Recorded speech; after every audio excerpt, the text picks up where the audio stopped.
হ্যাঁ রেডি। আসসালামু আলাইকুম। আমি বলতেছি কারণবাদ থেকে।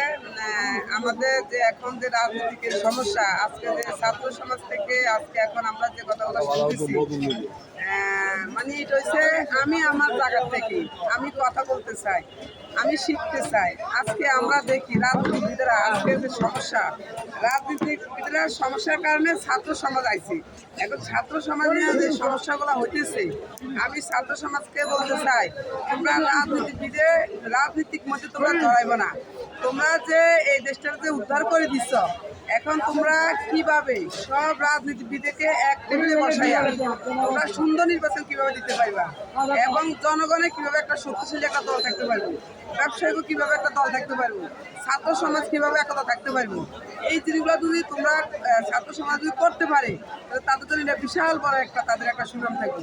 এখন আমাদের দেশে যে মানুষগুলা যে লুবি, এই লুবির থেকে ছাত্র সমাজ সবসময় নির্বাচন থেকে দূরে থাকবা। আজকে নির্বাচনের ভুলের কারণে আজকে তোমরা আজকে বাংলাদেশকে উদ্ধার করছো। তারা এই দেশের জন্য শহীদ হয়ে গেছে, তোমরা তাদের জন্য সবসময় নাম করবা। ছাত্ররা যদি নির্বাচনে অংশগ্রহণ করে, তারা যদি নতুন একটা দল সংগঠন করে, আওয়ামী লীগ কখনো বিএনপি দেবে না, বিএনপি কখনো আওয়ামী লীগ দেবে না। আজকে যে ছাত্ররা যদি এ ধরনের নির্বাচন করে, তাহলে তারা তাদের সুনাম পূর্ণ হয়ে যাবে।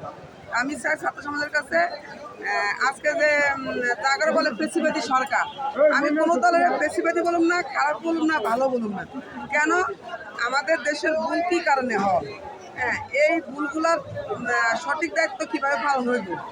আজকে ভাইয়া 5-6 মিনিট হয়েছে, দেখেন 5 মিনিট বন্ধ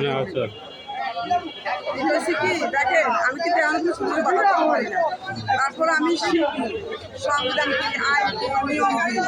আজকে ছাত্র সমাজের কাছে বলতে চাই, যেমন পেশিবাদী সরকার, যারা বলে পেশিবাদী সরকার, আমি আমার মুক্তি আর না বলাটাই কিন্তু ভালো।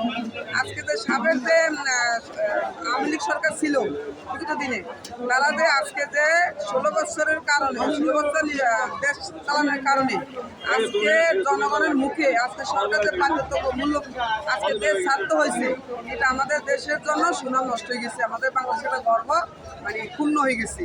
কোনো সরকার এদেশে এভাবে যাক এটা আমরা চাই না। আমরা চাই এই ধরনের জায়গা থেকে ছাত্ররা সব মানুষকে এক টেবিলে বসাইয়া আমাদের দেশে কোনো ভবিষ্যতে এই ধরনের নির্বাচন যেন কোনো ভবিষ্যতে পায়দারা না করতে পারে, এই ধরনের জন্য যেন ছাত্রদের সবসময় তারা খেয়াল থাকে, এটাই আমার অনুরোধ ছাত্রদের কাছে। হ্যাঁ 3 মিনিট হয়েছে। আচ্ছা, কাটেন।